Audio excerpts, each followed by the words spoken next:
Hey everyone, Mr. Happy here, and welcome back to another Final Fantasy XIV job retrospective video. To celebrate A Realm Reborn's 10th anniversary, we're looking back at the jobs that have been around for a little while to see how they've evolved from expansion to expansion. Now we're almost through with all of the A Realm Reborn jobs. In fact, this video is the last 2.0 job that we have to cover, and that of Scholar. This one has had a wild ride from expansion to expansion, which I'm sure could be summed up with take energy drain away, give energy drain back. But it'll be funny looking at just how many times that's happened because, well, we got all the expansions to go over. So without further ado, let's get started. So if you've been keeping up with my other videos in this series, you know how we're going to take a look back at those old skills. We are going to be using something called the Wayback Machine. Basically, I can punch in an old website and then look at every time that website has been updated over the years, and as such, I can pull up old versions of those sites with whatever contents they had at the time. And fortunately, the old console games wiki, back when it was just called the FFXIV ARR wiki in the top left, had all of that information in a pretty decent format. So we can look at pretty much everything, but we can't start with Scholar. We actually have to start with Arcanist. Now, Arcanist and Scholar were both added in 2.0 alongside Summoner. And Arcanist, to this day, the only class that can become two different jobs. And way back when, it was way more integrated into both of them. Any change they made to Arcanist was going to affect both jobs, and it's one of the reasons why they really never did this again. Nowadays, they just kind of separate the two. They're able to make changes to Scholar and Summoner without really going back and looking at Arcanist all too intensely. But back then, that wasn't the case. So in order to unlock Scholar, you needed Arcanist at level 30, and you needed Conjurer at level 15. Yeah, it was weird only having two healers in the game, but even more weird was you really only had one until you had a job at 30, or you had a class at 30. Like, you needed Arcanist as a DPS for 30 levels to then play it as a healer, which to this day is still kind of a weird thing. I mean, if you're a brand new player, that really is still what your only option looks like, but it is what it is. Now, Arcanist as itself is a DPS, so it's kind of weird having to go through it before talking about the specific Scholar abilities, especially because we already did this for the Summoner video. I mean, I'm going to say the same things about then. They had, dots. There was a big focus on dots, a big focus on ether flow, and it's just not any different. It's really only in the job abilities that it was any different at all. So you can see here, you have Ruin, you have Bio, Summon, Physic, which on Arcanist, useless until you became a Scholar. It just doesn't scale with anything. Although, I'd be lying if I said that I didn't sometimes just cast Physic in low-level dungeons,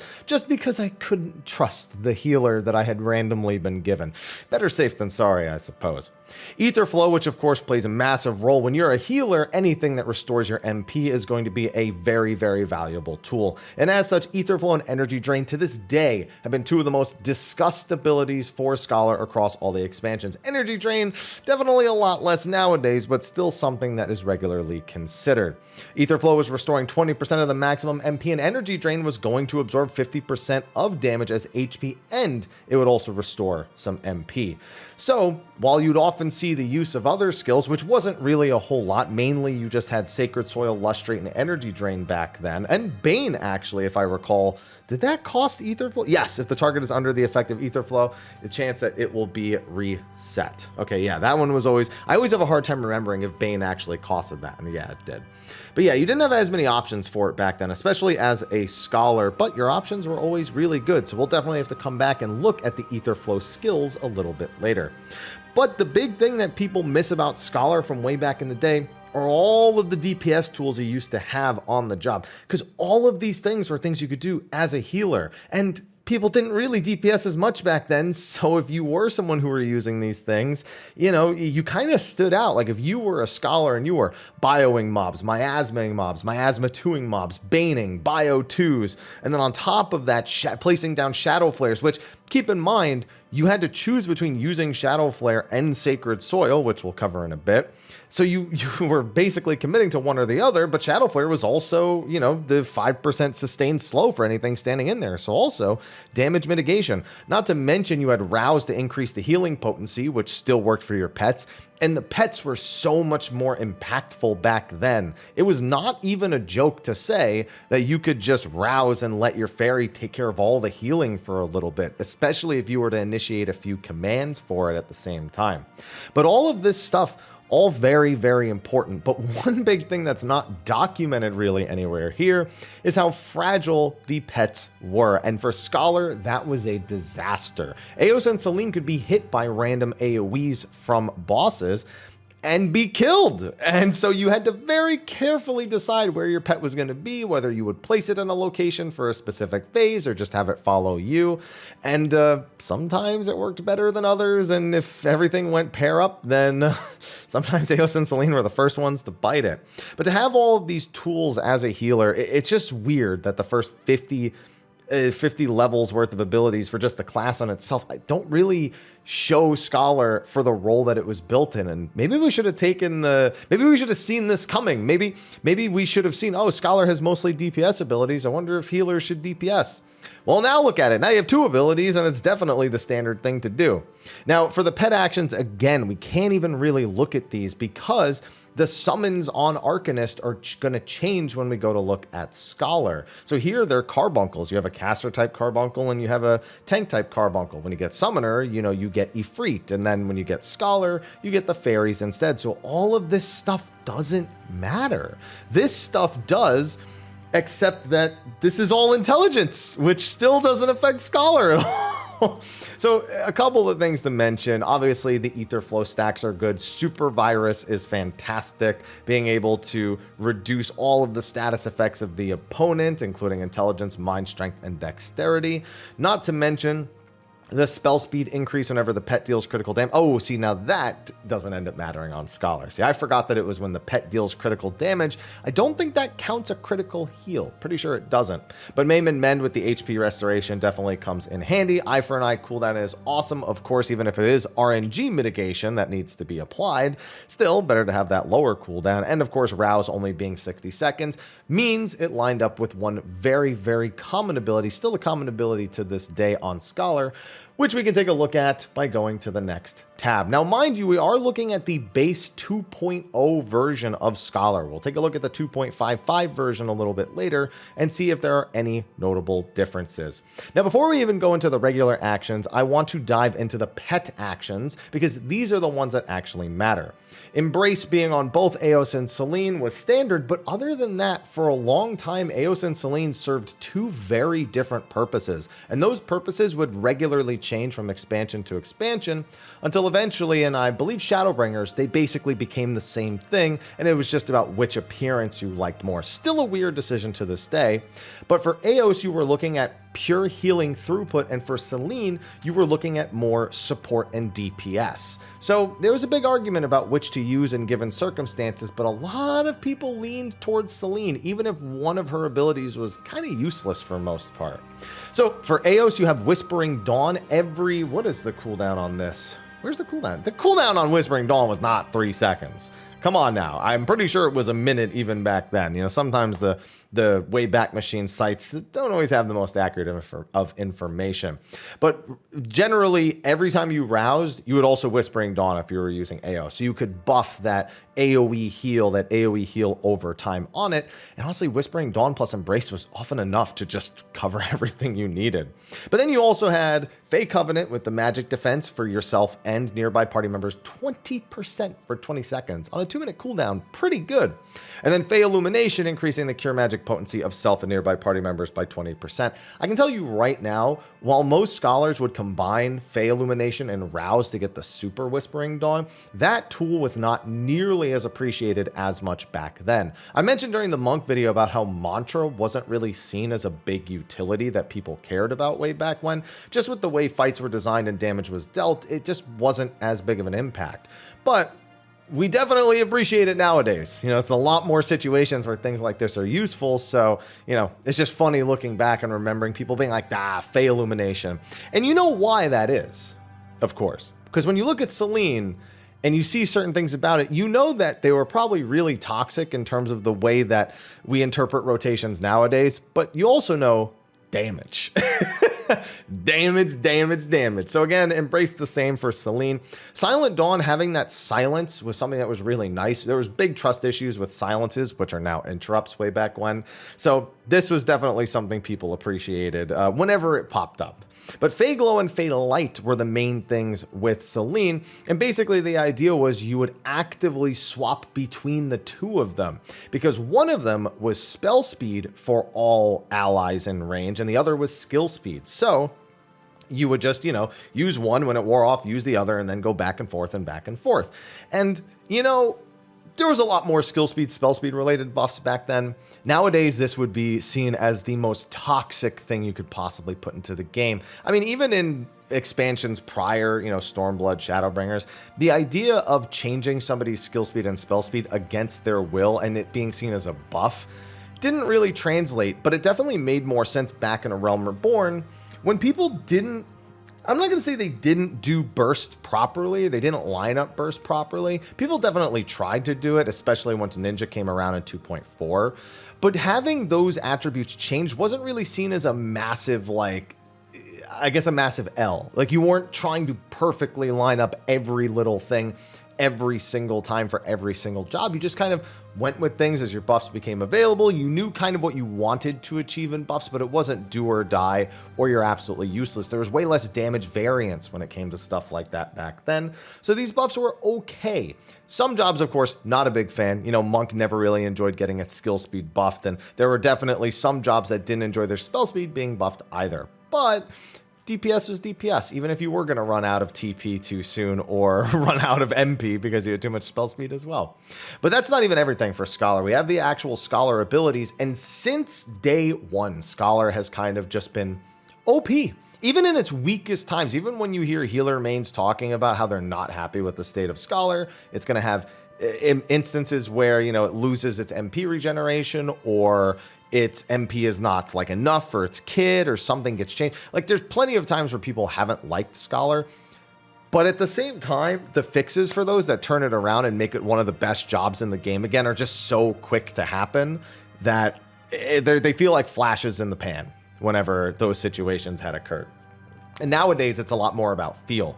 Eloquium, the classic, it erects a magic barrier which nullifies damage, and when critical HP is restored, damage nullification is doubled. Now, you gotta remember, up until recent times, Eloquium's shield was something that would double in itself. Nowadays, Eloquium gets two different shields. It gets its base shield and its crit shield that it applies, and then, its interaction with skills separates the crit shield from the regular shield, whereas back then it was just all one thing. And that's going to matter a lot when we go to talking about the next expansions. Sucker, same deal, it's just the AoE shield, pretty standard stuff. For the beginning of the expansion, I remember a lot of people being really disappointed at the actual healing value of Sucker. You got to remember that Scholar was pretty much, I'm not going to say it was neutered from doing direct healing, but it was clearly designed so that White Mage was to take care of most of the major AoE healing, and Scholar was to take care of most of the AoE shielding. It was way, way more defined back then, and not every job had tools to quickly get the whole party up. Scholar, especially here, definitely lacking that, and something they would address going into Heavensward. Leeches was their Asuna equivalent, nothing special about that. Sorry for the weird cut in the video. I started talking about Sacred Soil, and Aloha must have got really excited because he coughed up a furball mid-recording. Either way, catching back up to my own train of thought, after Leeches we have Sacred Soil. And I've always hated the way this is worded. Creates a designated area in which party members will only suffer 90% of all damage inflicted. You could tell me that it's a difference in the way that it's calculated, 10% reduced damage versus taking 90% of the damage inflicted, but I'm never going to like that. I hate whenever they word a skill that way. Either way, Sacred Soil, it's been as strong as it is. I mean, it's gotten even stronger in recent years, but it's always been one of the most vital raid tools that we've had. And as I mentioned earlier, you used to have to decide between putting down a Shadow Flare and putting down a Sacred Soil. Now, it didn't matter as much at first because Shadow Flares could just be recast, whereas Sacred Soils would incur a cooldown, use up an ether flow. So it mattered, but at the very least, if you didn't need the Sacred Soil anymore, you could always take it away. Not to mention, you could always just try to fit in Shadow Flares in between Sacred Soils. But the one thing about Sacred Soil that nobody cared about. It didn't hurt, but nobody cared about is that little additional effect that it has. 20% chance your next sucker 2.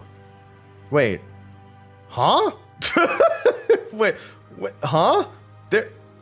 Okay, I'm gonna let you guys know there was never a sucker 2.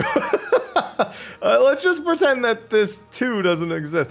Your next sucker will cost no MP for 15 seconds, can only be used when under the effect of Ether Flow, which is also confusing because it means the Sacred Soil can only be used when under the effect of Ether Flow, not the additional effect. So yeah, like I said, some of these things a little weird, but at the same time, you know, I think you understand what it's trying to say. I mean, nobody complained, but no one's like, oh yeah, I'm so glad I got that, unless it was like an absolutely desperate situation.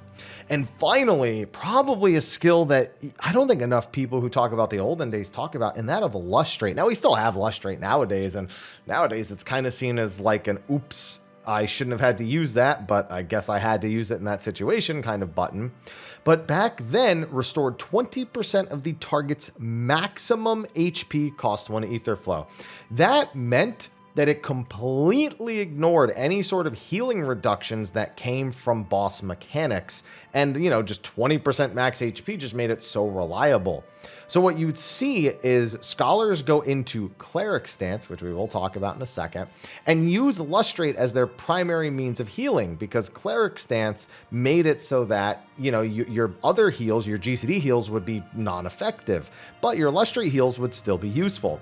The problem would be is when people would forget to turn off cleric stance and then go to use their other skills like Adlo and Succor, which would be affected by cleric stance. But at the same time, using Lustrate to go through healing reductions and mechanics or cleric stance made it a tool you just saw used a lot, especially a lot more than nowadays.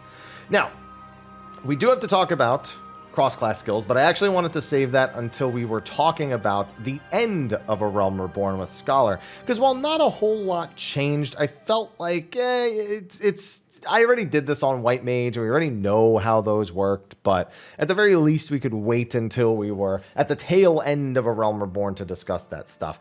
And much like when I talked about this with Summoner, not a whole lot really changed going into the end of A Realm Reborn when it came to Arcanist. Like, most of this stuff is still pretty much identical. There's probably a few minor number tweaks. I'm sure there are some cooldown tweaks here or there, but functionally, pretty much knew how everything worked, and it stayed that way for most of the expansion. And so Scholar just remained strong for the entirety of the expansion. Now, I have to remember if things like Lustrate or Adlo were changed, but in terms of the Arcanist skills, nothing too major.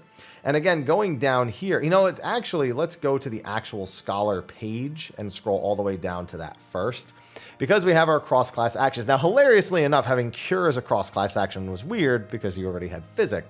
Arrow, another DPS skill for you to throw in. I already mentioned Cleric Stance, which you were definitely bringing as a Scholar.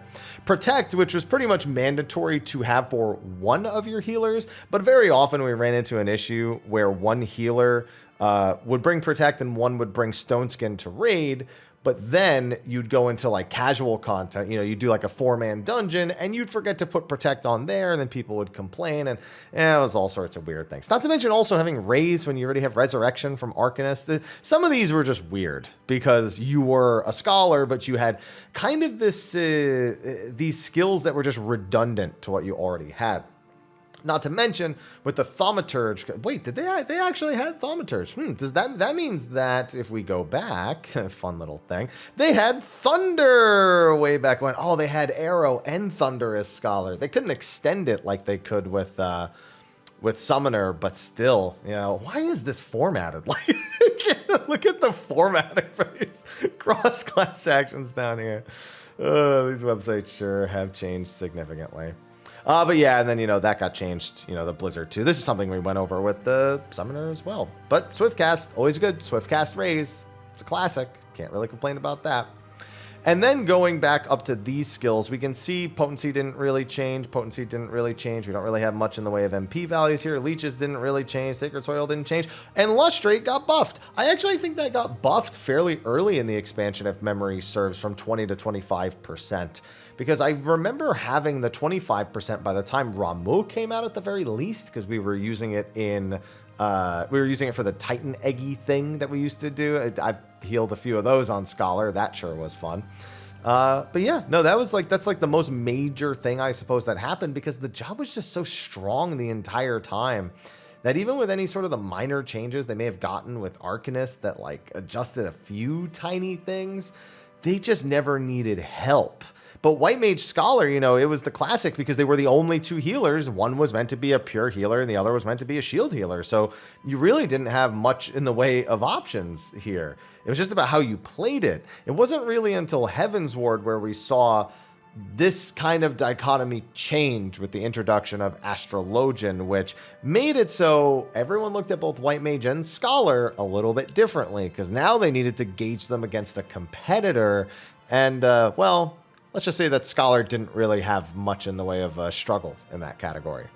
All right, and now we can hop into Heavensward, where there's really not a whole lot to say until we actually look at the Scholar page. Again, because Arcanist was tied to both Summoner and Scholar, while yes, the changes they do make to Arcanist do technically affect Scholar, they don't affect it on like a macro level, because it's just, there are aspects of it that don't really identify with Scholar still at this point, and most of the changes they wanted to make, they made via job skills. So yeah, I mean, they go about making changes to Miasma, you know, Virus will eventually see some changes, Sustain having a lower HP regeneration. Like, it's not like these things don't affect Scholar, but would I say they were important topics? No, not really. And Scholar was in such a good place that the fact that most of these skills for the job just kind of persist as is made it so that the job was still just as strong as it ever was. It didn't help that Astro at the release of 3.0 was generally considered to be an unplayable job. People tried and they did it, but it wasn't until the later patches where they would make some changes to Astro where the question of how it stacked against Scholar and White Mage would really come into play. And that goes into effect too with even just like the traits and everything. Like, they just didn't make changes to classes, and the two weren't nearly as integrated as they are in the later times. So like, we can kind of already just jump right into the Scholar page. And even this, there's still not a whole lot to discuss, especially in the change category. I mean, Adlo's even still the same potency. Sucker's largely the same here as well. Leeches is the same. Sacred Soil. Lustrate, probably the most important change was that whole HP percentage thing that was so awesome in A Realm Reborn. Yeah, they got rid of that. Lustrate now a flat potency, now affected by things like Cleric Stance or any sort of healing reductions from bosses. And while it was definitely the biggest L that Scholar took in, it didn't really affect their overall power. It just made it so that there wasn't this stay in Cleric Stance, just use Lustrate kind of style of play anymore. You really wanted to use it for its intended purposes while outside of Cleric Stance. But to boot with that, their other skills that they got made Lustrate a little bit less of a thing, I suppose, or started making it less of a thing. The biggest thing was Indomitability. Now, I say the biggest thing, it's not really, but Indom was the development team's answer to feedback about Scholar lacking direct AoE healing. Like, you pretty much had to be taking less damage from having a Sucker, or, you know, healing over time with Whispering Dawn and Embrace, or you just didn't really have any AoE healing options. You literally only had Sucker and the pet skills, because your first 50 levels worth of abilities were all DPS abilities. So that was their answer to this, and that became a much more common use for Aetherflow, still is to this day, especially in hardcore endgame raids where, you know, it's just, there's a lot of AoE damage. Anytime there's not, you just don't see Indom used, but it's, you know, it sees use. It's definitely not useless. Broil, upgraded damage skill, just nice to have, and this is something that'll be added in every expansion. It's not really worth talking about much on its own, but hey, Broil's nice.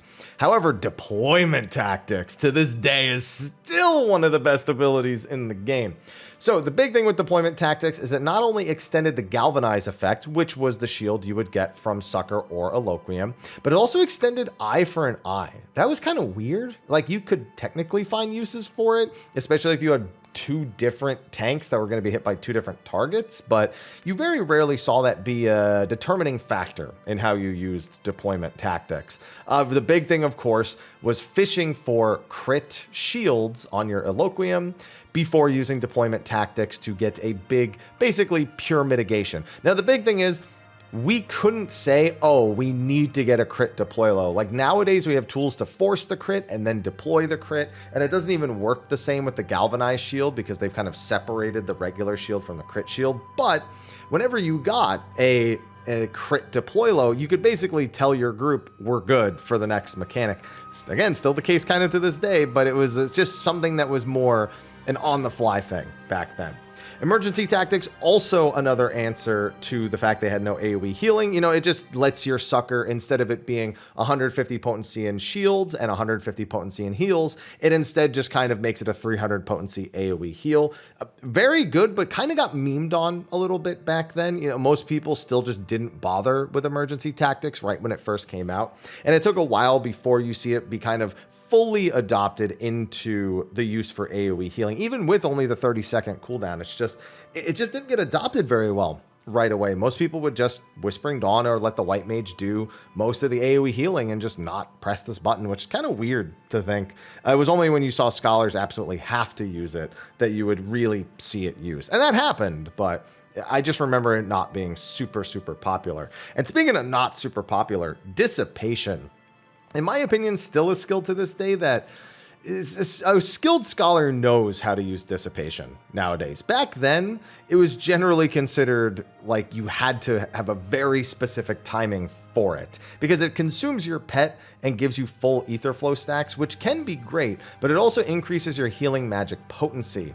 The big thing is that most people were trying to push as many DPS GCDs as possible, especially in the first raid tier that we had, you know, in Gordius for Heavensward. So Dissipation was seen as kind of this like bonus energy drain tool. Like you could use it for MP by pressing 3 extra energy drains. But then if you ever needed to heal during those times, like, yeah, you had the potency boost, but people were like, but I could just have the fairy out the whole time and never need to think about it. And then I start losing GCDs. It was a whole huge discussion, especially on a 3-minute cooldown, about when you would even go about using it. And at most, you really saw it in openers and then people would use it occasionally. But it was so weird how these skills, which have very similar functions now, were met with such kind of friction back then because they weren't flashy, they weren't fun or interesting, and most people were too afraid or even just resistant to using them. So shout out to the good scholars who knew how to use those skills and incorporate them and use them properly. But even then, it was just still, I don't know, just something was weird about it. Now, Selene did also see some changes. As you can see with Eos, they are largely the same with the magic defense with Covenant and Illumination. However, Selene saw some pretty major changes. First, removes a single detrimental effect from all nearby party members. So that seems really great on the surface, but there were very few places it could even be used. Honestly, I just remember people seeing that and thinking back to Turn 7 Savage, which literally puts 4 poisons that need to be gotten rid of super, super fast. And now if you went back to do it with the new Fey Caress, every other one basically was null and void because you could remove all 4 of them at once. So there's this weird time where going back to level 50 content was just way, way easier because of that particular skill. And otherwise, there wasn't enough situations where that was needed for it to be like a super important thing. However, whenever it happened, whenever people did get detrimental effects and it ended up getting used, you know, it was nice, but it just wasn't relied on. And then Fey Wind was just attack speed, 3%, you know, combining the skill speed and spell speed things. And still, attack speed kind of toxic. You know, people with TP would run out of TP. Dark Knights would be like, please don't. Dark Knight's running out of TP in like 2.5 minutes. And if they didn't get a goat or something from a ninja, they'd look at the Fey Wind and be like, please don't do that. I'm just trying to, I can't even press my buttons anymore. Please don't do that. And that's it. Like, what else did they need to do? The job was already so strong that even with people arguing about the usefulness of some of these new skills, it didn't make it any less powerful. Like, the only thing that actually did is the Lustrate, and that didn't really matter all that much. And then when we go to the end of Heavensward, it's like, I think, again, Arcanist probably saw some degree of change somewhere here. Like, there's got to be something that's like a little different here. I don't see it. Because it's like, they didn't do anything.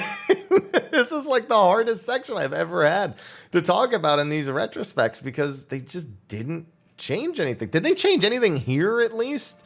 No, no, no, no, no, no, no, no, no, and no. Oh, the only change was they nerfed dissipation in PvP. That's it. That's the only change that I realistically see. Still 2 minutes, still 3 minutes, still 30 seconds, still 30 seconds. That's it. Like, that's just how it was. The only thing that I really didn't mention when at the beginning of Heavensward is how with an Astro in the group, Astro had 2 different stances. One made it a regen healer and one made it a shield healer. So you very rarely saw the use of a Nocturnal Astro, which was their shielding equivalent, paired with a Scholar. You would generally see Diurnal Astro and then Scholar and then Nocturnal Astro and White Mage. But by this point, Astro was so powerful that even though Nocturnal wasn't like super popular, Astro could just kind of do it all. And so because it could do it all and White Mage and Scholar had very particular roles, it became about which was the more valued in terms of tools that it brought. And then that's where things like Sacred Soil and deployment tactics really, really pushed this ahead of White Mage, because the whole pure healer fantasy that they really have tried to achieve with White Mage has always struggled to have ground, and no more so than after Astro was a beast. And it wasn't even like the healing, like, yeah, they fixed its MP and they fixed its healing, and we'll talk about that in that video, but the balance, I think, was 20% damage increase at this point. So yeah, Scholar, very popular, very good, and barely need to change. And this is going to be the thing. Like, you're going to see this in the next few sections. A lot of these skills are exactly the same to this day, and they add a few more, and people go, oh, that's not that impressive. But Scholar's still so good, so it doesn't even matter. So with that, I guess we might as well just dive into the Stormblood section next. All right, and now we're no longer using the console games wiki because we have the official job guides on the site. Now we are looking at the one from July 18th, 2017. This is a few weeks after the release of Stormblood, but it still has these patch 4.0 adjustments on the right-hand side. So you can see a few changes, you know, Ruin, they got rid of cross-classing, so there's a lot of this now exclusive thing that gets mentioned. You know, they buffed its potency a little bit, which again was really more of a summoner design change than anything else. You know, same with Physic, Ether Flow. Now this was massive. Scholars were not happy about this. MP restored reduced from 20% to 10% for Ether Flow. I remember that being such a major thing that people were not a big fan of. Now, energy drain still here. Really, they had energy drains. Oh, yeah, they did. I think it was Shadowbringers where they lost energy drain, but I thought they lost energy drain again at some other point, maybe at some point in Stormblood. But here, you know, energy drain still largely the same, still being used for the same thing, acquired a couple levels earlier, and now they had the fairy gauge mechanic, so all the ether flow skills were, you know, working with that. Miasma no longer having heavy or the malady effect, which was the reduced healing. Resurrection available a few levels earlier. Bio 2, it's made instant. You know, this is when they started scaling up. You know, Bio becomes Bio 2, and you know, instead of it being all different spells. Bane having damage fall off at this point, another thing that got added in there. Eloquium MP cost increased, so that was the big thing. They took some of the MP away from Etherflow. They made Eloquium more expensive to boot. And they did the same with Sucker as well. And I remember Scholars being livid about MP management at the start of Stormblood. And if I recall, at the start of Shadowbringers as well. Ruin 2 got a little bit buffed. Rouse now has immunity to no longer had the immunity to paralysis and disease because they weren't really much considered at this point. Sacred Soil, you know, just had the fairy gauge stuff added to it. Miasma 2, now a Scholar exclusive skill. That I forgot they did. And then on top of that, it's just their go-to AoE damage over time. So it's just, you know, they use it for AoE damage over time, and that was it. You know, nothing too major. I do remember this being something that like a lot of Scholars were overusing and burning through their MP pools, especially with the increased cost of some of the other stuff. But yeah, nothing too fancy. Shadow Flare, now that 1 minute cooldown, it's now an ability. It's now instant.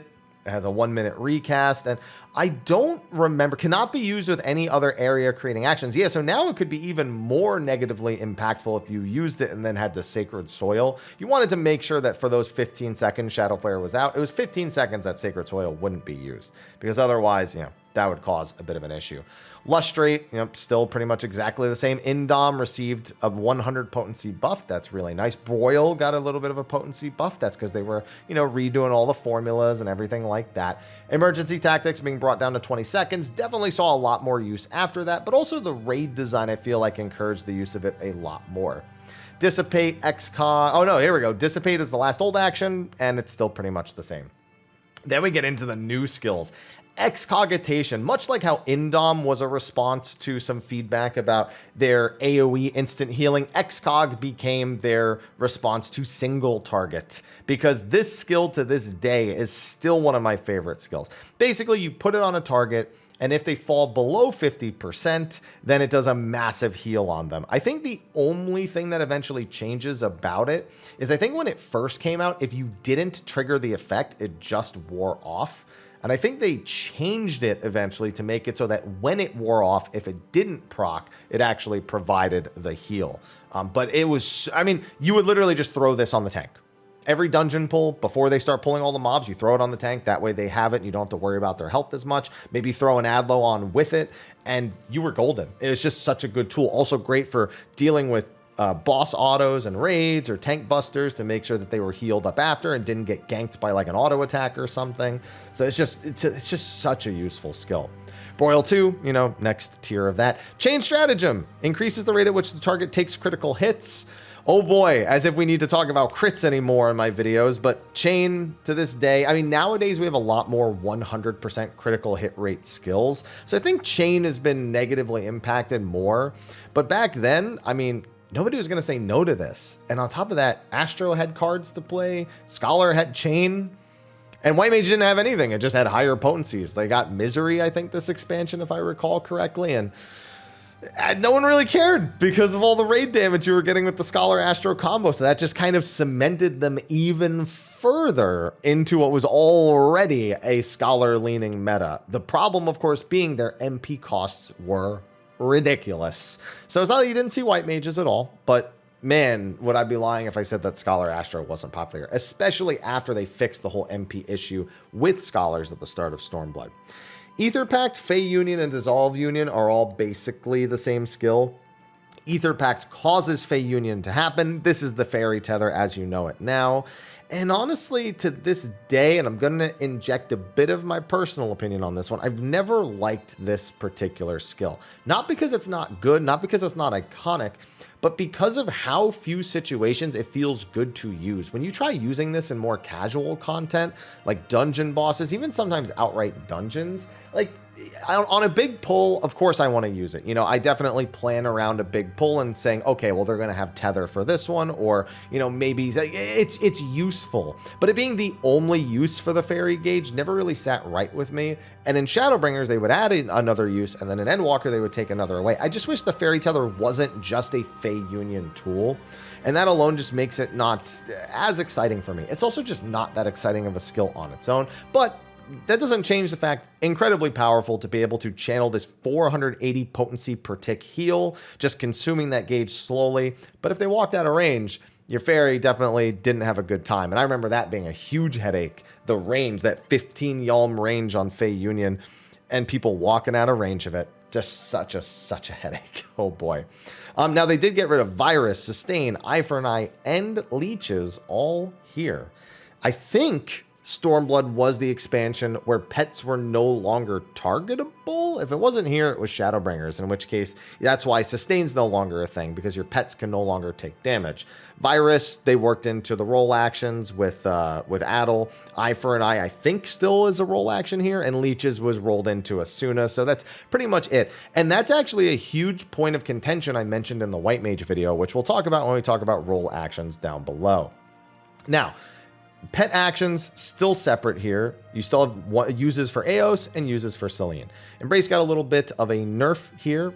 You know, the Embrace was pretty OP for the majority of the first 2 expansions, so that wasn't too surprising. And Whispering Dawn and Fey Covenant largely stayed the same, but Fey Illumination was nerfed. Fey Healing Magic Potency increase has been changed from 20% to 10%. An interesting word, not reduced, changed. So they reduced Fey Illumination, but still an immensely useful ability. Again, raid design made it more useful. And so you saw a lot of Eos in this expansion because of that. Whereas Selene struggled because you had 1 somewhat okay ability, 2 mostly useless abilities, and the 1 okay ability was kind of considered griefing still. You know, Silent Dusk, okay, if you need to silence, great, it's there. Oh, is there AoEs that need to be Asuna'd? I guess you have Fey Caress. You know, it's not like I couldn't just Asuna it. And then Fey Wind, increasing attack speed. We've already been over why that's griefing. And in Stormblood, it was a lot more actively griefing, because this is where people really started to more coordinate their buff windows. So the idea of doing something like that, you know, I tried to be a big Selene fan, but you know, Stormblood was really the expansion of Eos. And, you know, it's kind of hard to imagine going any other direction between Whispering Dawn, Fey Covenant, and Fey Illumination, just allowing you to DPS a whole lot more as the job. Now, going down to role actions, Cleric Stance would no longer be the swap on, swap off in terms of DPS and healing. Instead, it was just 5% attack magic potency. You had Break, which was just, you know, go to weak spell. I'm pretty sure Break was your I have no MP DPS ability. It was a desperate time if you had to use it. Protect being here, Asuna being here, Lucid Dreaming for the healing. And this is where we see a lot of white mage skills just kind of being given to Scholar because they were made into role actions. You have the basics, you know, you have Swift Cast, you have Sure Cast, and, you know, technically white mage got Eye for an Eye, but Eye for an Eye being RNG was always a bit of a meme. Rescue being introduced, of course, hilarious. But Largest, Lucid Dreaming, Asuna, Protect, all of this stuff being baked into Scholar definitely didn't sit well with white mages for a little bit. I mean, Largest helped with the healing throughput of Scholar a decent bit. They still could use Eye for an Eye. They now, Lucid Dreaming is the reason why the ether flow was reduced to 10% because they knew they were getting this. But I still remember it causing issues. I still remember Scholar's MP cost increases along with that reduction being a bit of a problem. But other than that, I mean, Scholar is still Scholar. Again, they just do a few little things to it with those new skills. They cover up like a patch of weakness or two, and they just, the job's just ridiculous. It's still ridiculous. Then we go into the actual traits, and now they have actual traits for intelligence and mind. They finally got enhanced mind. And then other than that, it's largely just the upgrade kind of stuff. You know, changes Ruin to Broil. That's for Scholar exclusively. You know, more mind-related stuff. And then, you know, Ether Flow. This I actually loved. Reduced Ether Flow recast by 5 seconds upon execution of an action that requires Ether Flow. So even though Ether Flow was a minute, realistically, it was 45 seconds. So again, that's another reason why they had that MP reduction. But it's still, I remember the MP issues. I remember them so vividly. But I love this trait, getting that 45-second ether flow and trying to make sure that you got your ether flow out. I remember some people feeling pressured by it because now you had to use it in this shorter time. Otherwise, you were kind of wasting ether flow if you weren't getting them within that 45-second period. But I never struggled to get that out and used. So I guess that's why I kind of just, it didn't really affect me, or I didn't have like a negative connotation with it. And then of course they got rid of like the pet action traits, Virus, Energy Drain, Eye for an Eye, and Rouse. All those traits didn't matter because Rouse was no longer in the game at this point. So they didn't really have to think about it. In fact, wait, Rouse? Oh no, they just got rid of the Rouse trait. No, Rouse is still here. I actually am shocked Rouse survived this long. But it did, and it's still good. And Rouse, not to mention, again, Rouse with Whispering Dawn, still a classic. So there's another reason why Eos was still so powerful. And that was at the start of Shadowbringers. Now let's see if they changed anything by the end. Now this I really don't remember, but let's see. No, it was still 10% for Ether. I know they made MP adjustments to both of the healers at some point. Very, very early on. So that's not going to be reflected here most likely. In fact, actually, it will be. Let's see. Because we do have MP values here. Maybe I'm thinking Shadowbringers. Now I think I'm crazy. Oh, wait, no, the MP's not here. It's not here, but it's here later. Oh, come on now. That's just rude. Yeah, look, now we can see the MP, but we couldn't see the MP on the first one. 1560. What a weird number. And 2040. It's so weird. Rouse still here. You know, Sacred Soil's still here. Still pretty much the same. It's all the same. That's the same. That's the same. It's all the same. 600, 500, 190. Deployment being deployment. It was 2 minutes. It's 20 seconds. This is still 3 minutes. This is 45 cents. It's all the same. Oh, man. Did they not change anything about this? Something's got to be different other than the MP values. I refuse to believe they actually went the whole expansion with not a single change. Granted, they were strong the whole time, so what did they really need? But maybe Whispering Dawn's different. Hold on. Maybe the potencies are different. It is. Yeah, they made Whispering Dawn. Did they shorten it? No, they just made it stronger. That's it. No, they gave it 20 more potency. So there, we found a difference. We did find one.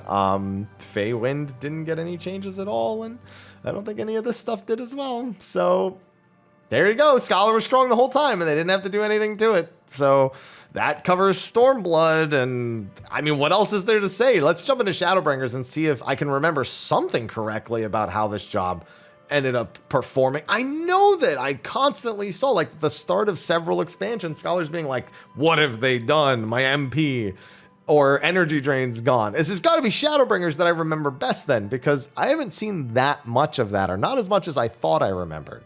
All right, Shadowbringers, Scholar. Come on now. I had to have remembered something. We do have the revisions here, of course. Big potency increases because they did a lot of changes to the way that damage was calculated going into Shadowbringers, so no surprises there.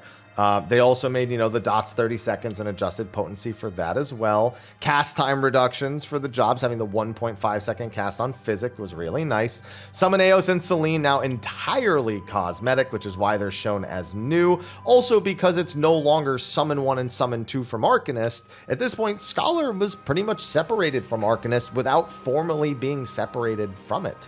So you get a lot more of these skills at the earlier levels. I mean, Whispering Dawn, obviously you didn't unlock it to level 30, but like these skills were more properly integrated into its job kit in the actual, class and job trait and all those menus. Resurrection, Whispering Dawn at level 20, which, we also have to talk about Seraph a little bit later. Bio 2 had its damage changed. Adlo. Now, this is where they started making big changes to Eloquium. Also, that flat 1000 MP, I see you there, and the 2 second cast time versus the 2.5 second recast. Thank you for going about making that change, Square Enix. It was very much appreciated. Barrier absorption has been increased to 125% of the amount of HP restored. So prior to this, if you put a shield up, if you healed someone for 5,000 with the skill, then it was a 5,000 point shield. Now, if you were to do that, it would be a 6,250 shield, using the same math. However, the additional effect when critical HP is restored, damage nullification is doubled, has been changed to when critical HP is restored also grants Catalyze, nullifying damage equaling 125% of the amount of HP restored. So they split the base shield and the crit shield into 2 separate shields. That was a direct answer to how strong deployment tactics was, and one of the other new skills they were going to give them that was going to make access to crit Eloquiums far more reliable. Still can't stack with Nocturnal Field. That was the same in Stormblood. That's not really much of a surprise. But that was a big change, and a change that still persists to this day. But it was, in my opinion, totally worth it for the skill they would get that would make crit Adlos a much more normal thing. Sucker got pretty much the same change as well.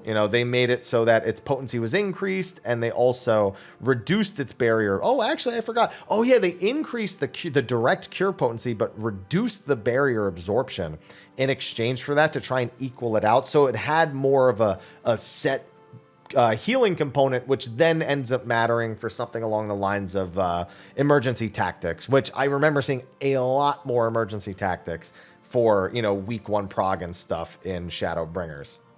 Then we have Ruin 2. Potency was doubled pretty much. Again, they made a lot of changes to those formulas. Ether Flow, still 10%, still Ether Flow 3, and requires being in combat now. Yeah, I remember the out-of-combat Ether Flows. I'd forgotten about that until they had read this. Yeah, they used to be able to use them out of combat. So you could Ether Flow before a fight and then double Ether Flow into Dissipate at the... Oh my goodness, that was a thing! I forgot about that. Oh, so you don't get it till 45. Really?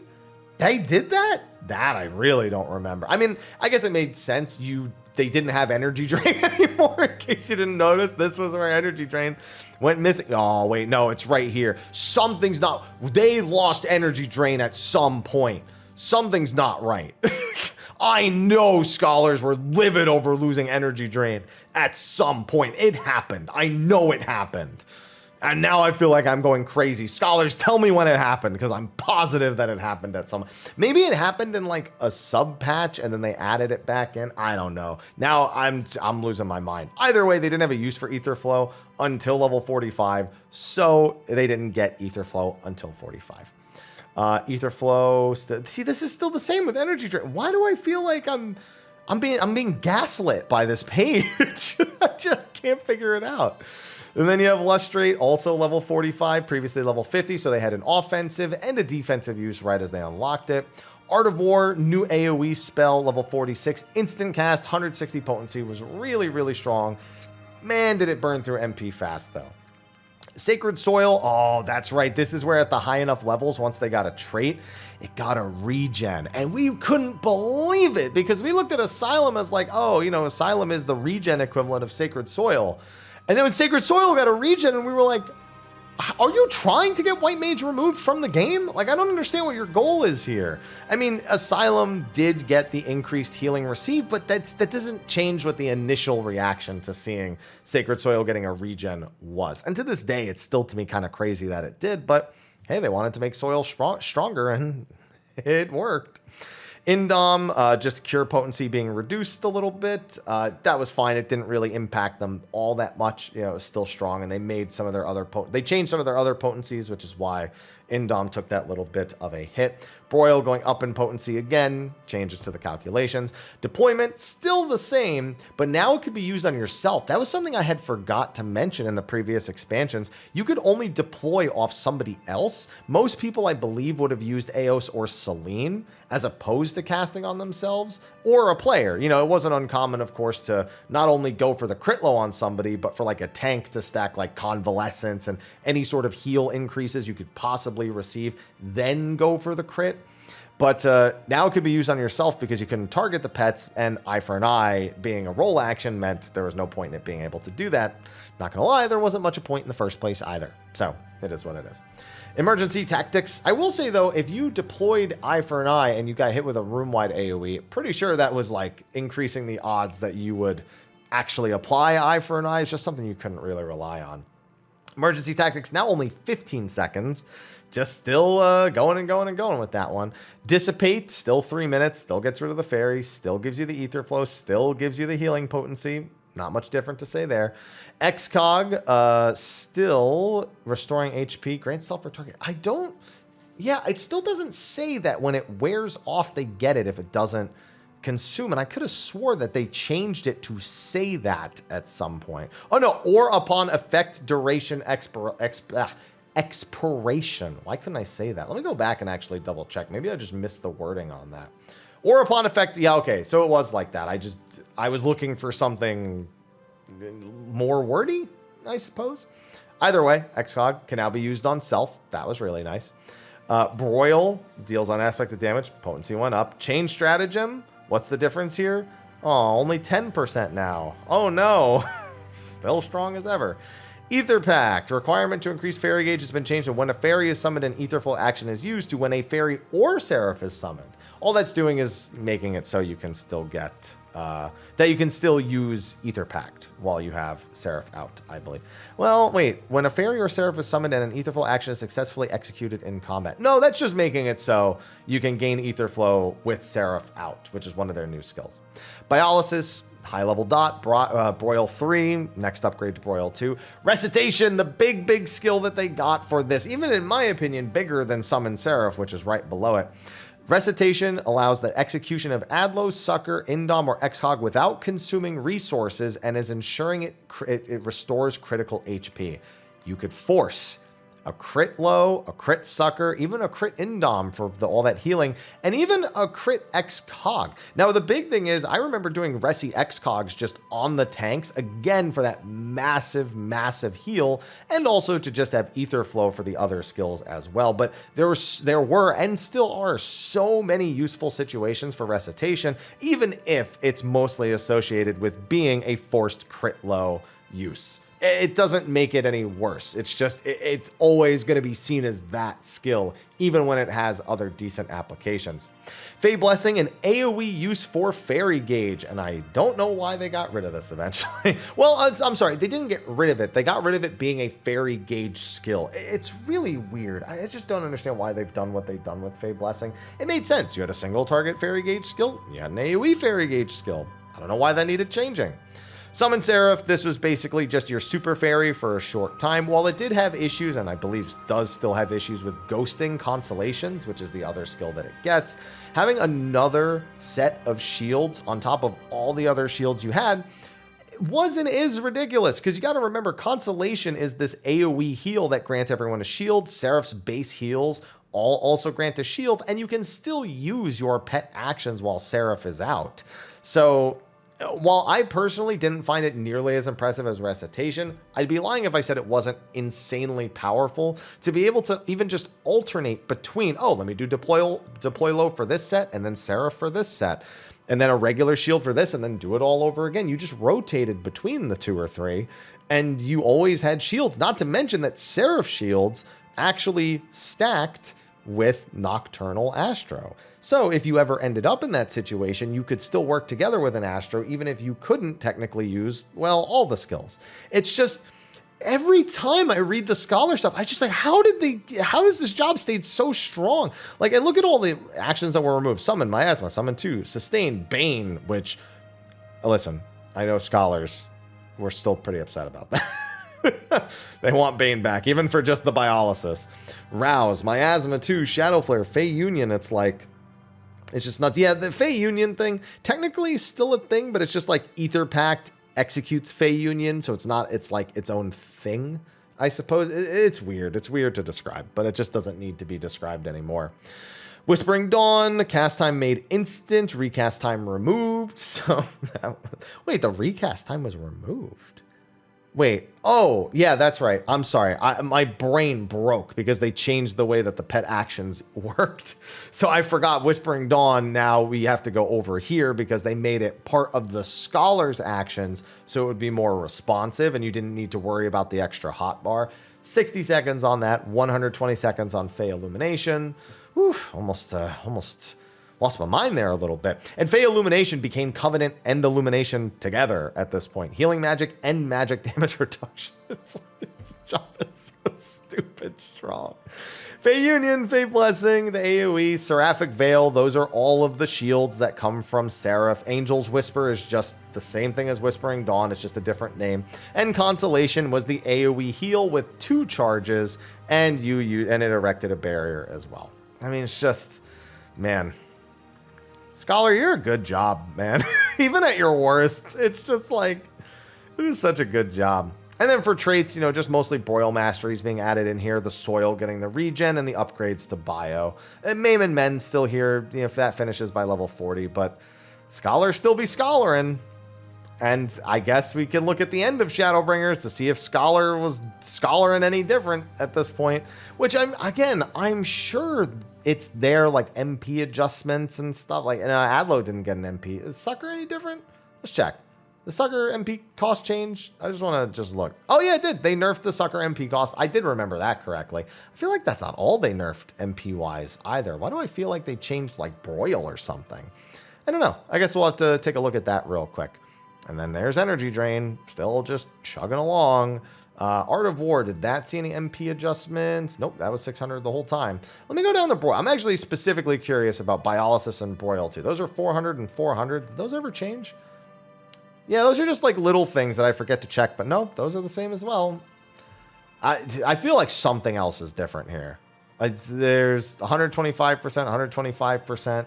So those didn't change, I suppose, going into the end of Shadowbringers. And Fey Illumination still here and still really good. And Energy Drain still here at 45. And Sacred Soil still being Sacred Soil. And this job, man. You know the job is good when I can't find up. Like, yeah, okay, here. They changed the potency on Biolysis and Broil. Wait. 290. Wait. Am I bugging? Or are those not what it said? No, it's 280. No, yeah, it went up. They did 10 potency on each of them. Okay, look, there we go. That's different, I guess. That's about it. Resi 90 seconds. What was it here? 90 seconds? Yeah, it's just strong job. Did the tether get longer at the very least here? Right? Something has to be different. I refuse it. Is Fey Union, what's the range? 15 yalms? Nope, that's still the same. I think it wasn't until Endwalker that Fey Union became uber long. But yeah, that's Shadowbringers Scholar, and it's still really good. So how about we go to Endwalker and watch it still be really good? Even though in Endwalker, at the very least with Endwalker, I feel like all the healers have a place. I see people playing their favorites, and even if there's an acknowledged difference in power in individual encounters, I don't see it impact anything as much. But up to Shadowbringers, it was definitely still impacting people's decisions, even if it was less, because White Mage was still doing really well. But as a formality, let's take a look at Endwalker Scholar real quick, the current one at the very least. Okay, I only have current Endwalker Scholar here because I figured why check the beginning and midway through the expansion. But please, somebody needs to inform me about where I'm being gaslit about Energy Drain being removed. I'm certain it has happened more than once. And you know what? I'm willing to bet that if I check Wayback Machine, or even if I check like the patch 6.0 notes, that Scholar didn't have it. I know they didn't have it. I know they didn't have it. At some point, it had to have been Endwalker, and this isn't going to answer that for me because this is the most recent one. So I'm just going to go Energy Drain. It didn't show up. It's not in the 6.0 notes. I don't know. I don't know anymore. I don't know where I remember it. I don't know anymore. I don't know what to believe. That's it. I'm so broken inside. Either way, Scholar is. I love playing Scholar. Like, I actually really love Sage, but man, Scholar is just always kind of my fallback to whenever I really just want to play something and chill. Because again, almost all these skills are the same. Big changes to the shielding. This is 180% now. Again, that's largely because of changes they made to the stat squish and the way that calculations are. It's relative to the changes they've made, but it doesn't stop that number from looking mighty impressive. I mean, 200 potency on Sucker even. The shield being as strong as it is, but not really feeling any stronger. Again, a lot of these number changes we can't take too seriously. Ether Flow being 20% of max MP, and that's largely because, at the very least, Energy Drain now doesn't absorb MP.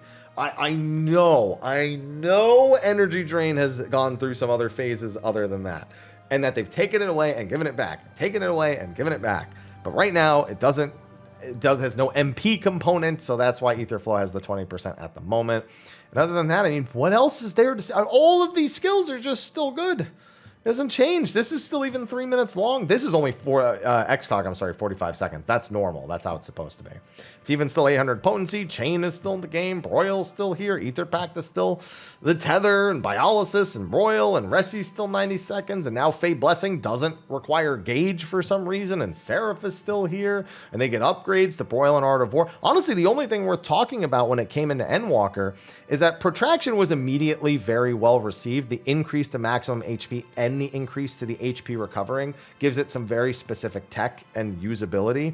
But I remember Expedient being memed on before people had actually gotten to see it in action, and it quickly became one of the strongest tools in the game. I mean, this massive sprint and damage reduction, it's been nerfed since the start of Endwalker when it was 20 seconds of both the sprint and the damage reduction. Now it's only 10 seconds of sprint and 20 seconds of the damage reduction, but it's still so insanely strong that it's crazy to think that it's in a nerfed state. The only downside with Expedient is when I'm running to a safe spot that's near a wall, and then the Scholar pops Expedient, and then I run directly into the wall. That's happened at least once, and I know it's happened to many other people many more times than that. And then going down to the pet actions, Whispering Dawn, Fey Illumination is the same, Fey Union, Fey Blessing, Seraphic Veil, Angel's Whisper, Seraphic Illumination, which isn't any different, it's just Seraph's version, and Consolation, which still works the same. Just blasting through all this stuff. Oh, new traits, yeah, Deployment Tactics, only 90 seconds with the trait at 88. The Healing Magic change, which is what makes the Adlo and the Sucker stronger, at 85, which is really just meant to get you caught up with the leveling curve because of the stat squish. Art of War becoming Art of War 2, Broil becoming Broil 4, and Sacred Soil Healer, and then the rest is stuff that you should recognize. So bam, Scholar. It's like, we look at a lot of jobs, right? And we look at jobs that don't really change much to the expansions, and we go, you know, with like, people are looking at Dragoon and people are looking at Black Mage and being like, man, I don't know what else they could do. Scholar's like the prime example of don't do a whole lot. It's already really good. Do the bare minimum, and people will still be impressed because the job was good the whole time, and it never mattered.